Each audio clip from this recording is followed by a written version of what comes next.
रिचा देवराया दंडवत तुझे पाया अलंकापुरी रम्यस्य हासनस्थं पदंभोज तेजस्फुरदिक् प्रदेशं विधीन्द्रादिदेवाय सदा स्तूयमानं समाधिस्थमूर्तिं भजे ज्ञानदेवं मनोजवं मारुततुल्यवेगं जितेन्द्रियं बुद्धिमतां वरिष्ठं वातात्मजं वानरयूतमुख्यं श्रीरामदूतं शरणं प्रपद्ये श्रीरामदूतं शरणं प्रपद्ये चले आओ जी पवन कुमार हमारे हरि कीर्तन में चले आओ जी पवन कुमार हमारे हरि कीर्तन में चले आओ जी पवन कुमार हमारे हरि कीर्तन में चले आओ जी पवन कुमार हमारे हरि कीर्तन में चले आओ जी पवन कुमार हमारे हरि कीर्तन में चले आओ जी पवन कुमार हमारे हरि कीर्तन में चले आओ जी पवन कुमार हमारे हरि कीर्तन में चले आओ जी पवन कुमार हमारे हरि कीर्तन में राम जी को लाना लखन जी को लाना राम जी को लाना लखन जी को लाना राम जी को लाना लखन जी को लाना राम जी को लाना लखन जी को लाना सब परिवार हमारे हरि कीर्तन में चले आओ जी पवन कुमार हमारे हरि कीर्तन में चले आओ जी पवन कुमार हमारे हरि कीर्तन चले आओ जी पवन कुमार हमारे हरि कीर्तन हरि कीर्तन हरि कीर्तन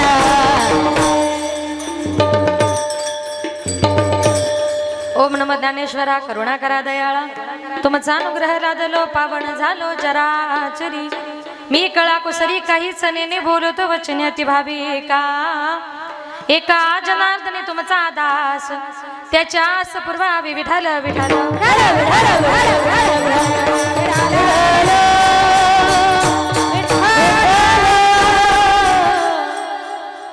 भोग दोन गडे संजिता वाचोनी करावे ते मनी समाधान. अभंगाला सुरुवात करण्यापूर्वी थोडासा परिहार द्यायचा तो असा. आज या ठिकाणी कैलासवासी ठक्कूबाई बाबूराव पवार या आईंना आपल्यातून जाऊन आज 1 वर्ष झालेलं आहे.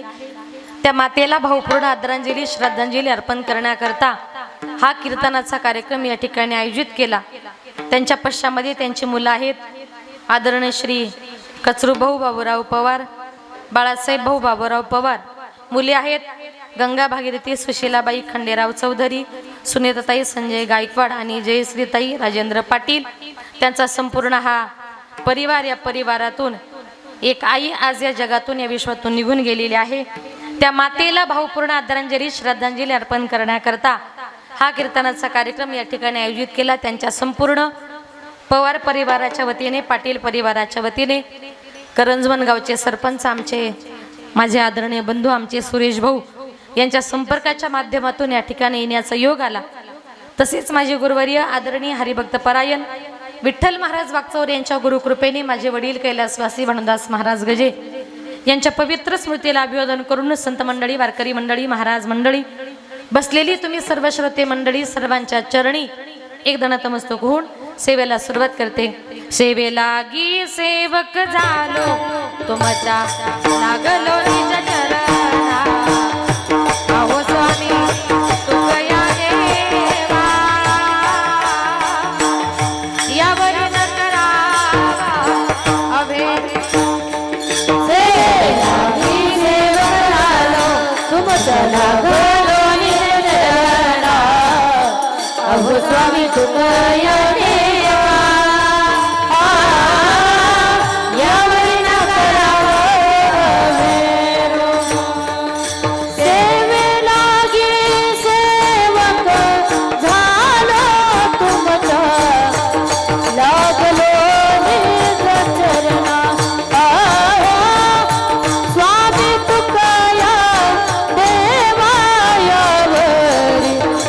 करा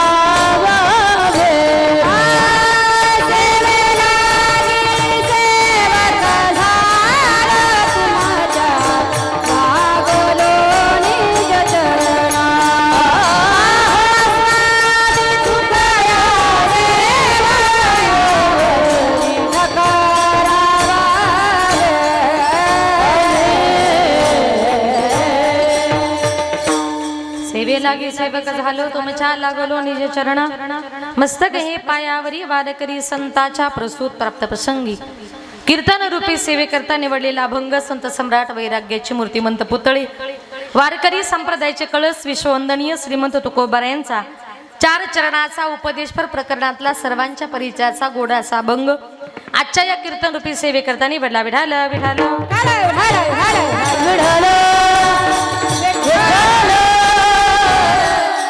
या अभंगाद्वारे माझे जगद्गुरु तुकोबाराय तुम्हाला मला सर्वसामान्य जनाला प्रत्येकाला एक उपदेश करतात आणि उपदेश करून तुकोबाराय म्हणतात कुठल्याही माणसाच्या जीवनामध्ये कुठलाही भोग हा त्या माणसाच्या संचित कर्माशिवाय त्याच्या जीवनामध्ये घडत नाही. संचित कर्म म्हणजे काय? मागच्या जन्माचं साजून ठेवलेलं कर्म. आपण मनुष्य देहाने या मृत्यू लोकांमध्ये जन्माला आलो. आपण जन्माला आलो, आपल्या जन्माला कारण 3 आहेत. पहिलं म्हणजे जन्माला कारण आपलं कर्म, दुसरं म्हणजे जन्माला कारण आपली वासना आणि तिसरं म्हणजे जन्माला कारण आपण केलेलं पाप. या 3 कारणांमुळे आपण या मृत्यू लोकांमध्ये जन्माला आलो. आता जन्माला पहिलं कारण आहे ते म्हणजे आपलं कर्म. ज्ञानोबाराय म्हणतात आगा कर्मी जेवरावे तेही सुख दुःखी फळावे आणि तया ते भोगावया यावे देहायका. ज्ञानोबाराय म्हणतात आगा कर्मी जे उरावे, जे मागच्या जन्मातलं उरले ते सुखरूपी फळ असेल वा दुःखरूपी असेल आणि तया ते भोगावया यावे देहा एका. एकट्या देहाला मात्र हे सगळं कर्म भोगावं लागतं. आपलं कर्म भोगण्याकरता या जगामध्ये दुसरा मनुष्य येणार नाही. म्हणून माणसाच्या जन्मामध्ये आल्यानंतर आपल्याला कर्म नावाची गोष्ट बंधनकारक आहे. ज्याप्रमाणे आपण कर्म केलं त्याप्रमाणे आपलं कर्म हे आपल्यालाच भोगावं लागणार. काही लोक जीवन जगत असताना पटकन एखाद्याला दोष देतात आणि पटकन म्हणतात त्यानंच माझं वाटोळं केलं. पण ऐका, या जगामध्ये तो आपलं वाईट करणारं कोणीच नाही. आपलं वाईट हे फक्त आपल्या कर्माने होत असतं. समोरचा मनुष्य हा निमित्त मात्र होत असतो. आता ऐका, आपलं वाईट हे आपल्या कर्माने कसं होतं. एक मनुष्य रस्त्यानं चालला होता. एका बंगल्याच्या आवारामध्ये त्याला एक हापूस आंब्याचं झाड दिसलं. त्याने आजूबाजूला बघितलं, आंबा बघितलं की माणसाच्या तोंडाला लगेच पाणी येतं. त्याने विचार केला आजूबाजूला कोणी दिसत नाही, याच्यातला एक आंबा चोरला तर काय फरक पडतो. म्हणून तो मनुष्य तो आंबा चोरण्याकरता त्या आंब्याच्या झाडाजवळ गेला. आता पहिला प्रश्न असा, महिला मंडळ तुम्हाला बोलता येतं ना? महिला मंडळ हो तरी म्हणता येतं ना? हा, तर ऐका बघा. आता तो मनुष्य तो आंबा चोरण्याकरता त्या आंब्याच्या झाडाजवळ गेला. आंब्याच्या झाडाजवळ गेला. आता पहिला प्रश्न महिला मंडळ तुम्हाला असा आहे, आंबा बघितला कोणी? बोला ना, कोणी? कोण म्हटलं त्या माणसाने? आंबा बघितला कोणी? डोळ्याने. चालत गेले, पाय तोडला, हाताने खाल्ला, तोंडाने चव घेतली, जिभेने गेला, पोटात तृप्त झालं, मन तृप्त झालं. म्हटलं वा, आंबा किती गोड लागतोय. तेवढ्यात घर मालकानं बघितलं. घर मालक पाठीमागून एवढी मोठी काठी घेऊन आला आणि त्याच्या पाठीमध्ये काठी एवढी जोरातच मारली. काठी मारल्याबरोबर दुःख झालं मनाला, पण पाणी कुठून आलं? डोळ्यातून. का? आंबा कुणी बघितला होता. म्हणून ज्याचं कर्म, इथून पुढे अजिबात कधीच कुणाला दोष द्यायचा नाही. ज्याप्रमाणे आपण कर्म केले कर्म झाले त्याची भोगाले, केले कर्म झाले त्याची भोगाले, केले कर्म झाले त्याची भोगाले, केले कर्म झाले त्याची भोगाले, केले कर्म झाले त्याची भोगाले, केले कर्म झाले त्याची भोगाले, केले कर्म झाले त्याची भोगाले, केले कर्म झाले त्याची भोगाले. उपजले मेले उपजले मे ऐसे किती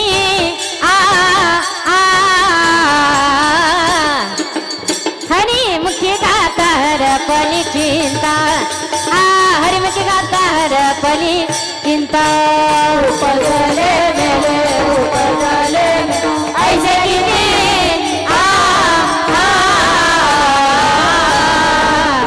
हरी मुखी गाता हरपली चिंता, हरी मुखी गाता हरपली चिंता, चिंता चिंता. केले कर्म झाले त्याची भोगाले, उपजले मेली ऐसे किती, ज्याप्रमाणे आपण कर्म केले त्याप्रमाणे आपलं कर्म हे आपल्याला भोगावं लागणार. जन्माला दुसरं कारण नाही, ती म्हणजे आपली वासना.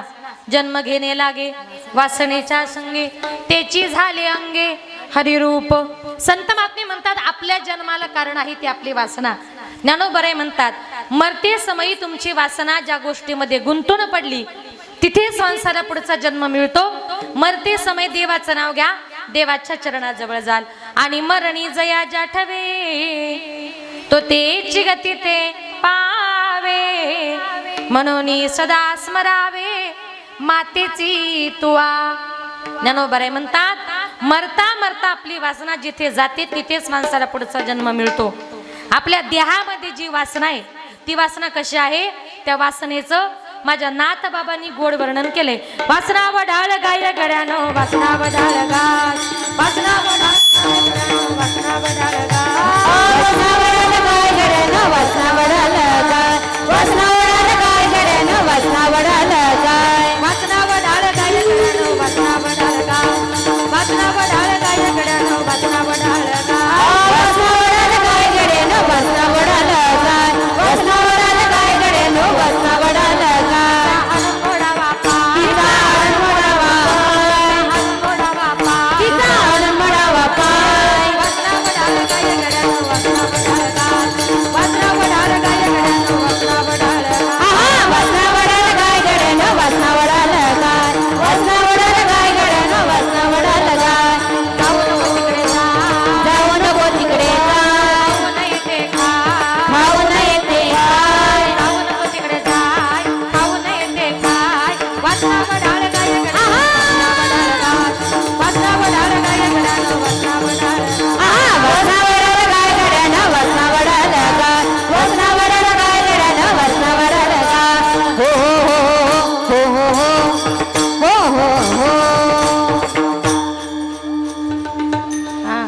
आमचे नाथ बाबा म्हणतात आपल्या देहामध्ये जी वासना आहे ती वासना ओढाळ गाय. ओढाळ गाय माहिती तुम्हाला, महिला मंडळ माहिती ना सगळ्यांना. तिला कोणीच मालक नसतो. एखाद्या शेतकऱ्याचं हिरवंगार पीक दिसलं की ती गाय त्या शेतावर जाते. आता त्या गायीला थांबवायचंय आणि पिकाला वाचवायचंय, काय करावं लागेल त्याचं उत्तर माझ्या नाथ बाबांनी पुढे दिलं. तिचा हाणून ओढावा पाय. काय म्हटले नाथ बाबा म्हटले तिचा पाय मोडा. आता गायीला 6 पाय असतात, त्याच्यातून तिचा 1 पाय जर मोडला गाय पुढे चालेल का? काही चुकलं का? काय चुकलं? 4च असतात म्हणजे लक्ष आहे तुमचं. हा असंच लक्ष ठेवा, चुकले तर लगेच सांगत जा.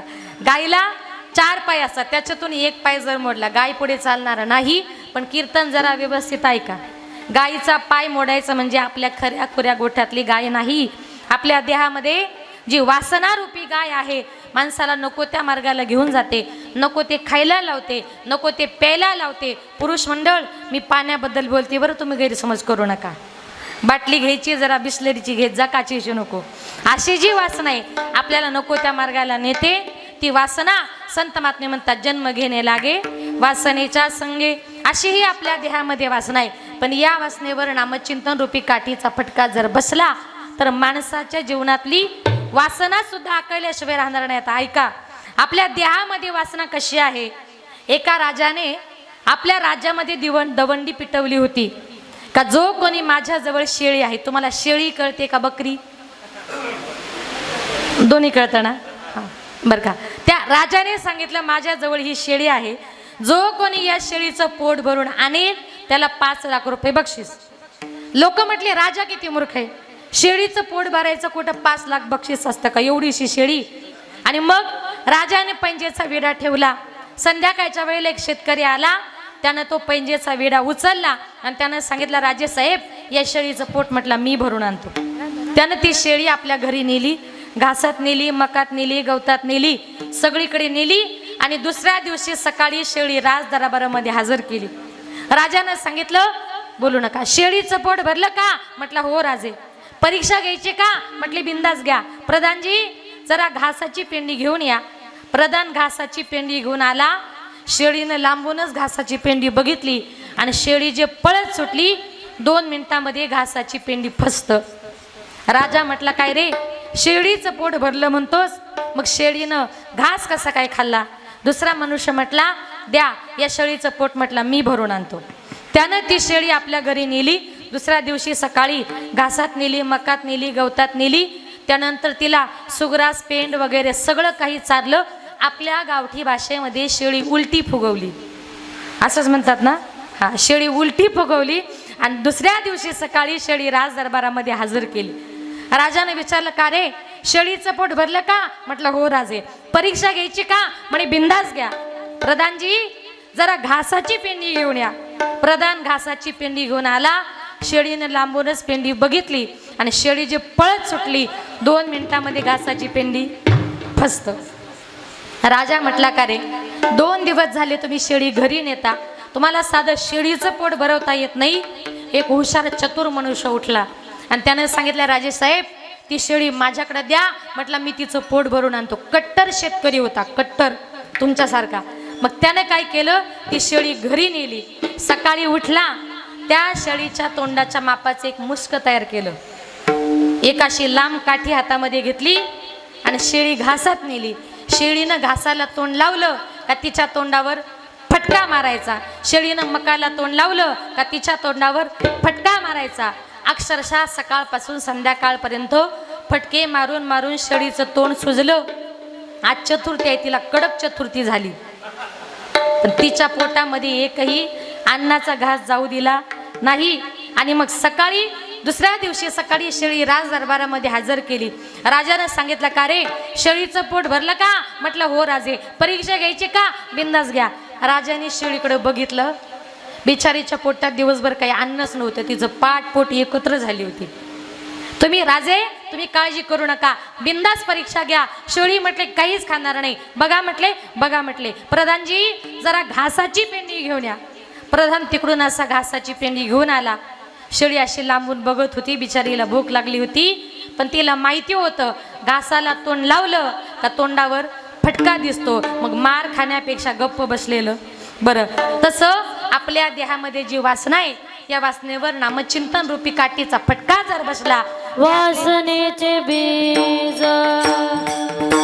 जळून जाया, वासनेचे बीज जळून जाया, वासनेचे बीज जळून जाया, वासनेचे बीज.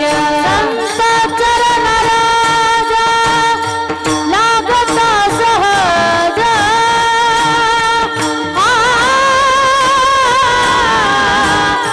वासनेचे बीज जळून जाय, वासनेचे बीज जळून जाय. संत चरण राजा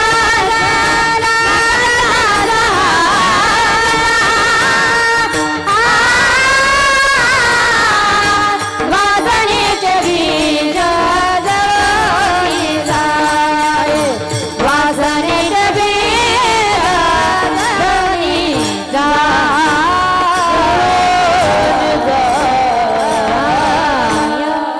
संत चरणाराज लागता सहज वासनेचे बीज जळून जाय. देवाच्या चिंतनाने संताच्या संगतीने या वासनेचा नाश होऊ शकतो. आता जन्माला तिसरं कारण आहे, ते म्हणजे आपण केलेलं पाप. मूळ कारण काय आहे? जन्मायेने घडे जन्मायेने घाणे पातकाचे मुळा, जन्मायेने घाणे पातकाचे मुळा, जन्मायेने घाणे पातकाचे मुळा, जन्मायेने घाणे पातकाचे मुळा, जन्मायेने घाणे पातकाचे मुळा, जन्मायेने घाणे पातकाचे मुळा, जन्मायेने घाणे पातकाचे मुळा, जन्मायेने घाणे पातकाचे मुळा. सीताचा भोग आपुलिया, संचिताचा भोग आपुलिया संचिताचा भोग आपुलिया संचिताचा भोग आपुलिया संचिताचा भोग आपुलिया संचिताचा भोग आपुलिया जन्मायेन घाले पातकाचे मुळा जन्मायेन घाले पातकाचे मुळा जन्मायेन घाले पातकाचे मुळा जन्मायेन घाले पातकाचे मुळा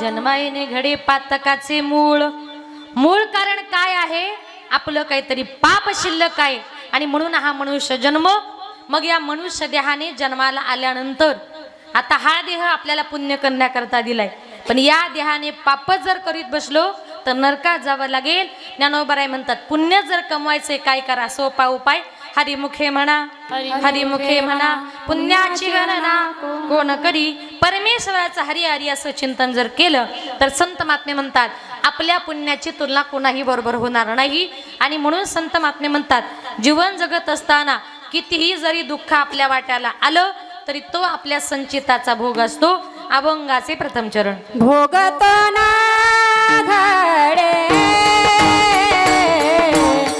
संचिता वाजोने भोगतो ना घडे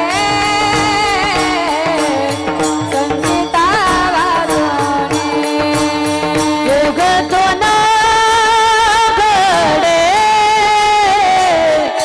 संचिता वाजोने भोगतो ना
संचिता वाचनी करावे ते मनी समाधान. तुकोबाराय म्हटले कुठल्याही माणसाच्या जीवनामध्ये कुठलाही भोग हा त्या माणसाच्या संचित कर्माशिवाय त्याच्या जीवनामध्ये घडत नाही. आता संचित कर्म म्हणजे काय? मागच्या जन्माचं साचून ठेवलेलं कर्म. कर्म नावाची गोष्ट अजूनपर्यंत कुणाला चुकली नाही, देवादिकांना सुद्धा चुकली नाही. तुम्ही आम्ही तर सर्वसामान्य माणसं आहोत, ज्याप्रमाणे कर्म केले त्याप्रमाणे भोगावं लागणार.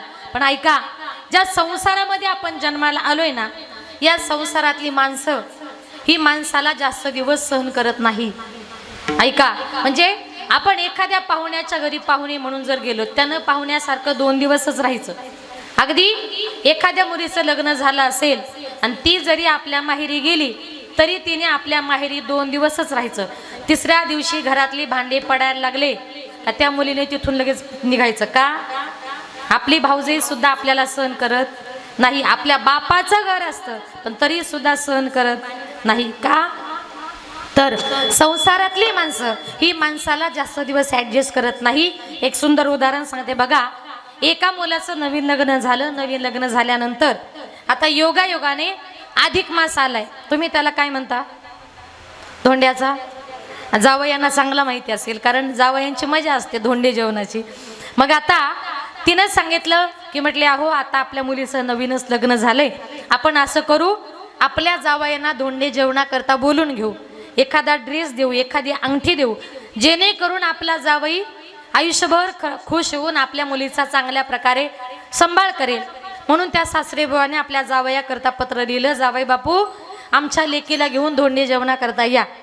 पण आता जावयाने पत्र वाचलं, पण जावई येताना एकटाच आला, त्यांच्या मुलीला काही बरोबर आणलं नाही. आई बापाने विचारलं आमची मुलगी, त्यानं सांगितलं घरी फार काम आहेत, नंतर कधीतरी येईल, मी आलोय ना, माझंच धोंडे जेवण करा. मग आता जावई आला म्हटल्यानंतर सासूबाईंनी 5 पकवानाचं भोजन तयार केलं. सासरी बुवाने एक ड्रेस दिला, नंतर 2-4 ग्रॅमची अंगठी दिली. आणि याचं नवीन लग्न झालं होतं, त्याला काही जास्त सासूरवाडीचा अनुभव नव्हता. त्यानं विचार केला, म्हटलं सासूरवाडीला आल्यानंतर माणसाला 5 पकवानाचं भोजन मिळतं, वरून कपडेही मिळतात, वरून अंगठी सुद्धा मिळते. आता म्हटलं घरी कशाला जायचं, आता म्हटलं कायमचं इथेच राहून घेऊ, असा मनामध्ये त्यानं विचार केला. आता मनामध्ये विचार केला. 2 दिवस झाले, 5 दिवस झाले, 10 दिवस झाले, तो जावई घरी जायलाच तयार नाही. शेवटी सासरी बुवा त्याच्याजवळ गेले, सांगितलं जावई बापू अहो आम्ही तुम्हाला धोंडे जेवणाकरता बोलवलं, तुम्ही धोंडे जेवणाकरता आला, मला वाटलं 2 दिवसात जाल, 5 दिवसात जाल, 10 दिवस झाले तुम्ही जायलाच तयार होत नाही. अहो घरातले लोक तुमची तिकडे वाट बघत असतील ना. त्यानं सांगितलं सासरे बुवा तुम्हाला जर माझ्या घरातल्या लोकांची जर काळजी वाटत असेल, आपण असं करू, माझ्या सगळ्या घरच्यांना इकडेच राहायला बोलून घेऊ. सासऱ्यानं विचार केला, हा घरच्यांचा पण वशिला लावायला बघतोय, हे काय जाणार गिऱ्हाईक दिसत नाही. मग सासू सासऱ्यानं विचार केला, जावई जरी असला तरी कुठे किती दिवस राहावं याला मान मर्यादा आहे. काही करून म्हटले उद्याच्या उद्या त्याला घराच्या बाहेर काढला पाहिजे. दोघा नवरा बायकोने दिवसभर प्लॅन केला. म्हणे आज रात्री तू काय करायचं, जावया करता म्हटले 5 पकवानाचं भोजन बनवायचं आणि एकाही भाजीमध्ये मीठ टाकायचं नाही. पहिला घास मी घेणार, मी तुला सांगणार का ग भाजीत मीठ कमी झालं, तू लगेच मला उलट बोलायचं.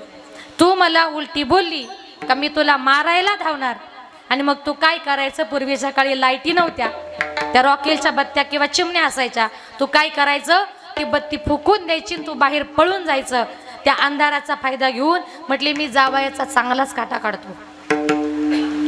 असा दोघा नवरा बायकोचा प्लॅन झाला. आता संध्याकाळच्या वेळेला सासूबाईंनी 5 पकवानाचं भोजन तयार केलं. एक काही भाजीमध्ये मीठ टाकलं नाही.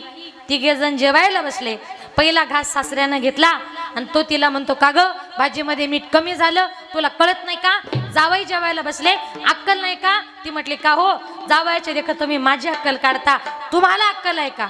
तो म्हटला का ग जावयाचे देखत तू माझी अक्कल काढते, मला उलट बोलते.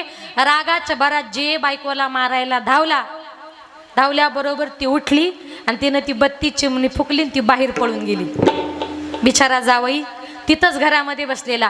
लगेच तो सासरा उठला, त्यानं जावयाची हिप्पी आपल्या हातामध्ये पकडली आणि जे मारायला सुरुवात केली, लाताने मारू लागला, बुक्क्या मारू लागला. तो म्हणायचा अहो मारू नका, अहो मारू नका, मी ती नाही, मी तुमचा जावई बापू. त्यानं सांगितलं आज जावयाचा बाप जरी आला तरी मी तुला मारायचा सोडणार नाही. अंधारात जावई असा मारला असा मारला असा मारला गेला तसा अजून परत कुठल्याच धोंडी जेवणाला आला. याला कारण का जावई जरी असला कुठे किती दिवस राहावं कसं राहावं याला फार मान मर्यादा आहेत. आणि म्हणून संत महात्मे म्हणतात मग आपण आपल्या सोयऱ्यांच्या गावी जर गेलो सोयऱ्यांच्या घरी जर गेलो ते सोयरे माणसं जास्त दिवस सहन करत नाही. या उलट तुम्ही पंढरपूरला जा. पंढरपूरला तुम्ही पंढरपुरामध्ये महिनाभर जरी जाऊन राहिलात तरी पंढरपुरातली माणसं तुम्हाला हाकलणार नाही. तो पंढरीचा पांडुरंग परमात्मा उलट तुम्हाला निवारा देईल. म्हणून जायचंय ना.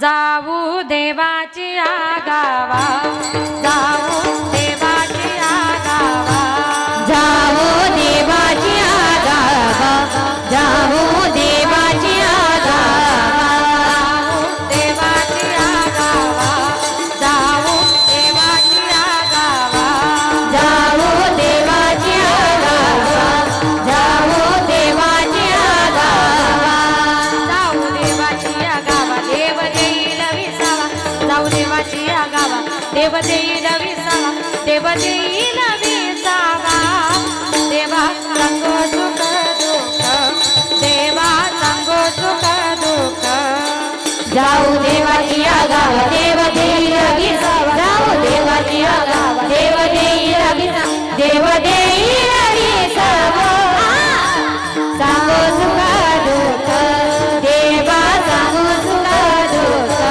देवा सांगो सुख दुःख दुःख दुःख दुःख जायचंय ना. जाऊ देवाची आगावा देव देईल विसावा. पंढरपूरला जा. तो देव तुम्हाला निवारा दिल्याशिवाय राहणार नाही. आणि मनातलं सुख दुःख सांगायचंय. कुणाला सांगा? माझ्या पांडुरंग परमात्म्याला सांगा. देव निवारील भूक. तुम्ही पंढरपुरामध्ये महिनाभर जरी जाऊन राहिलात ना तुमच्या 2 वेळेच्या अन्नाची सोय सुद्धा माझा पांडुरंग परमात्मा केल्याशिवाय राहणार नाही.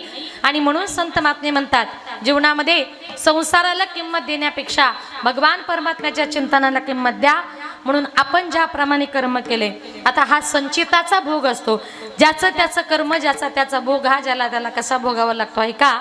एक दिवस माझे संत सज्जन महाराज जगन्नाथपुरीची रथयात्रा करण्याकरता मुक्काम दर मुक्काम करत करत निघाले होते. संध्याकाळच्या वेळेला एका गावामध्ये मारुतीचं मंदिर दिसलं म्हणून महाराज त्या मंदिरामध्ये मुक्कामा करता थांबले. संध्याकाळच्या वेळेला त्या मंदिराच्या बाहेरून एक 20-25 वर्षाची तरुण तडफदार स्त्री त्या मंदिराच्या बाहेरून चालली होती. ती स्त्री दिसायला फार सुंदर होती. महाराजांचं वय सुद्धा 20-25 वर्षाचं होतं आणि महाराजही दिसायला फार सुंदर होते. त्या बाईनं त्या महाराजांना मंदिरामध्ये बघितलं आणि ती बाई त्या महाराजांच्या प्रेमामध्ये पडली. मंदिरात गेली. सांगितलं महाराज आपण कोण? त्यांनी सांगितलं या देहाला सद्द सज्जन महाराज असं म्हणतात. आला तर कुठून? ओरिसा प्रांतातून आलोय. चालला तर कुठे? जगन्नाथपुरीची रथयात्रा करण्याकरता चाललोय. रात्रीचा मुक्काम. म्हटले तुमच्याच मंदिरात. भोजनाची व्यवस्था गावकरी जे देणार तेच खाणार. नाही कुणी दिलं तर पाणी पिऊन तसाच उपाशी झोपणार. त्या बाईनं सांगितलं महाराज तुम्ही आमच्या गावचे अतिथी आहात. कोणीतरी तुम्हाला देणार मग तुम्ही खाणार. नाही कोणी दिलं तर तुम्ही उपाशी झोपणार. त्यापेक्षा महाराज तुम्ही असं करा माझ्या घरी चला. मी तुमच्याकरता 5 पक्वान्नाचं भोजन बनवते. सज्जन महाराजांनी सांगितलं बाई आम्ही संन्यासी माणसं कोणा संसारिकाच्या घरी जात नाही. असं करू नका महाराज. माझ्या घरी चला. तुमच्यासारख्या साधू संताचे पाय जरा आमच्या दाराला लागू द्या. साधू संत येती घरा तोची दिवाळी दसरा. आता असं म्हटल्यानंतर ती बाई खूप विनंती करत होती. महाराजांनी विचार केला बाई चांगली वाटते धार्मिक वाटते. महाराजांनी सांगितलं तुम्ही इतका आग्रह करताय ना माई तुम्ही पुढे व्हा. मी तुमच्या घरी भोजन करण्याकरता येतो. संध्याकाळच्या वेळेला महाराज भोजन करण्याकरता गेले. भोजन वगैरे करून झालं. महाराज हात धुण्याकरता बाहेर गेले आणि तेवढ्यात धो धो धो धो पाऊस पडायला सुरुवात झाली. आकाशामध्ये विजा चमकू लागल्या. ढगांचा गडगडाट सुरू झाला. सगळीकडे मोठं वादळ उठलं होतं. आणि त्या साधू महाराजांनी सांगितलं माई भोजन छान झालं आता मी येतो. तिनं सांगितलं महाराज आता भोजन तर केलंय आता फक्त 1 रात्र मुक्कामाचा प्रश्न आहे. अशा पावसात महाराज तुम्ही मंदिरात जाऊ नका, तुम्ही भिजणार महाराज, सकाळी मी तुम्हाला अडवणार नाही, तुम्हाला पहाटे वाटेल तेव्हा तुम्ही उठून जा, पण एवढ्या रात्री महाराज पाया पडते मी तुमच्या, तुम्ही एवढ्या रात्री जाऊ नका. पाऊस इतका पडत होता का सज्जन महाराजांचा नाविलाज झाला होता. महाराज त्या बाईच्या घरी मुक्काम करता थांबले आणि रात्री महाराज झोपले. झोपल्यानंतर 2-2:30च्या सुमारास आपला पती गाढ झोपलेला बघितला आणि ती बाई सज्जन महाराजांच्या रूम मध्ये गेली. महाराजांच्या अंगाला स्पर्श केला, सांगितलं उठा महाराज. त्या महाराजांनी सांगितलं बाई, अहो तुमचे पती घरामध्ये असताना तुम्हाला भीती वाटत नाही का? मग त्यावेळेला तिने सांगितलं महाराज तुम्हाला माझ्या पतीची भीती वाटते का? घरामध्ये गेली, धारधार अशी कुऱ्हाड घेतली, तीच कुऱ्हाड आपल्या पतीच्या डोक्यामध्ये टाकली आणि एका क्षणात त्या बाईने आपल्या नवऱ्याचा खून केला. हा सगळा प्रकार सज्जन महाराज बघत होते. एक स्त्री आपल्या नवऱ्याचा जर खून करू शकते, आता ही माझं काय करेल मी सांगू शकत नाही. जीव मुठीमध्ये धरला आणि महाराज त्या घरातून पळत सुटले.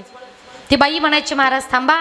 त्या बाईने विचार केला की अरे ज्या महाराजांकरता मी नवऱ्याला मारलं तो नवराही मेला आणि आता महाराजही पळाले, जगायचं कुणा करता? उद्या जर या महाराजांनी गावामध्ये जाऊन सांगितलं या बाईनं हिच्या नवऱ्याचा खून केला, मला हे सगळं सोडून जेलमध्ये जावं लागेल. त्या बाईनं डाव पलटला. ती बाई मध्यरात्रीच्या सुमारास मंदिरामध्ये आपल्या घराच्या बाहेर पळत आली, आरडाओरडा केला, धावा पळा वाचवा. सगळी गावकरी मंडळी आली. काय झालं बाई? तिने सांगितलं कोणी एक साधू महात्मा आपल्या मंदिरामध्ये आला होता, मला वाटलं चांगला असेल म्हणून त्याला मी माझ्या घरी नेलं, 5 पक्वान्नाचं भोजन खायला दिलं, रात्री मुक्कामाला जागा दिली आणि रात्रीच्या वेळेला माझा पती गाढ झोपलेला असताना या महाराजानं माझ्यावर अत्याचार करण्याचा प्रयत्न केला. माझा पती मध्ये आला म्हणून या महाराजानं माझ्या पतीचाच खून केला. लक्ष द्या तुमचं महिला मंडळ, खून कोणी केला होता? तिनेच. पण आळ आणला महाराजांवर. सगळी गावकरी मंडळी महाराजांच्या पाठीमागे पळू लागली. गावाच्या बाहेर सज्जन महाराजांना पकडण्यात आलं, धरून बांधून मारुतीच्या मंदिरासमोर आणलं आणि सांगितलं महाराज, त्या बाईला तिथे उभं केलं आणि सांगितलं बाई तुम्ही सांगा या महाराजाला मारू का जिवंत सोडू? तिने सांगितलं त्याला मारूही नका आणि त्याला जिवंतही सोडू नका. बाई तुम्ही म्हणाल तसं.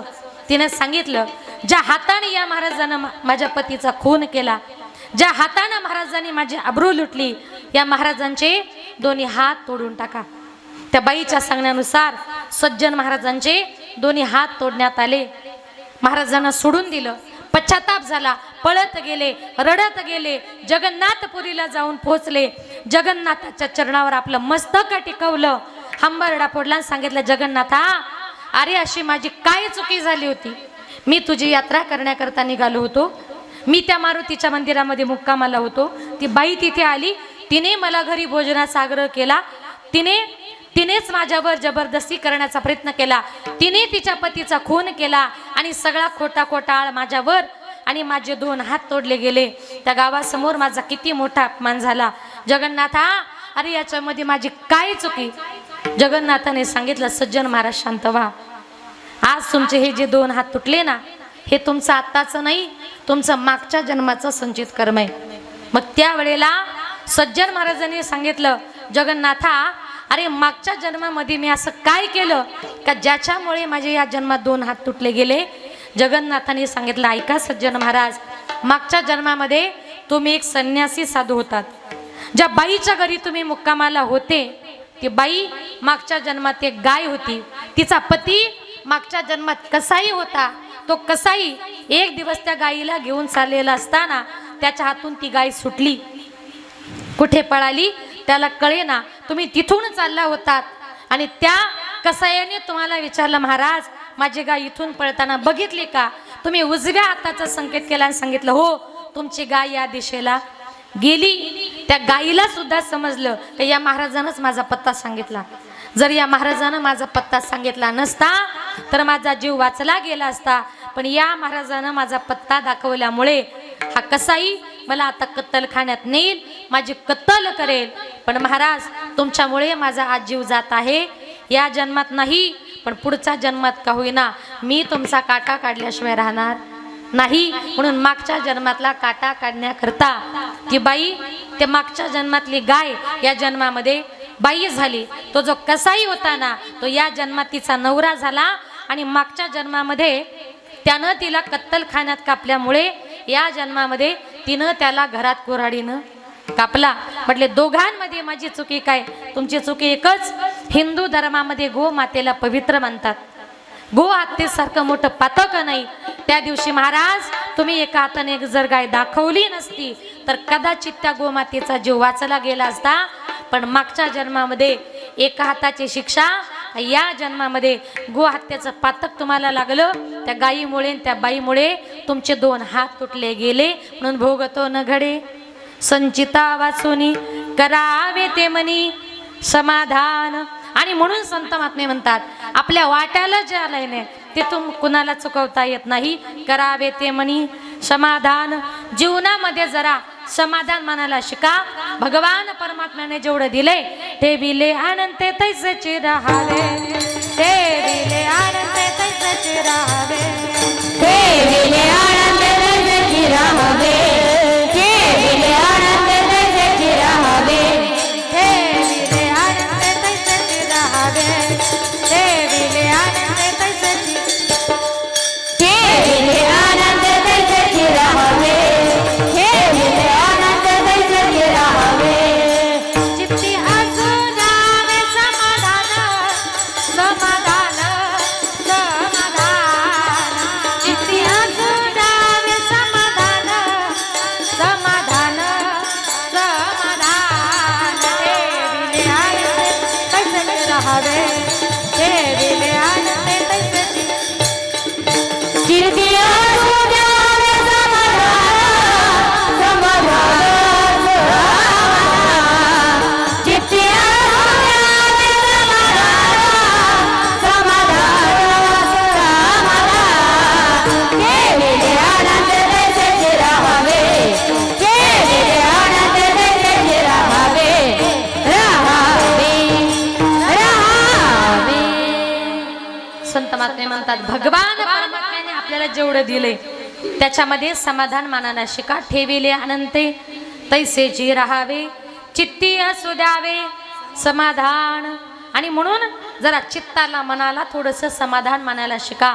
भगवान परमात्म्याने आपल्या नशिबाने आपल्याला बंगला गाडी ऐश्वर्य संपत्ती जी काही दिलेली आहे ती तुम्हाला मला प्रत्येकाला आपल्या नशिबानं मिळत असते. म्हणून नशिबापेक्षा जास्त आणि वेळेच्या अगोदर जीवनामध्ये माणसाला कधीच काही मिळत नाही. जे आपल्या नशिबात आहे ते कोणी चुकवू शकत नाही. आणि म्हणून तुकोबाराय म्हणतात भोगतो न घडे संचिता वाचोनी करावे ते मनी समाधान. मनाला समाधान मानायला शिका. जीवन जगत असताना कितीही जरी दुःखा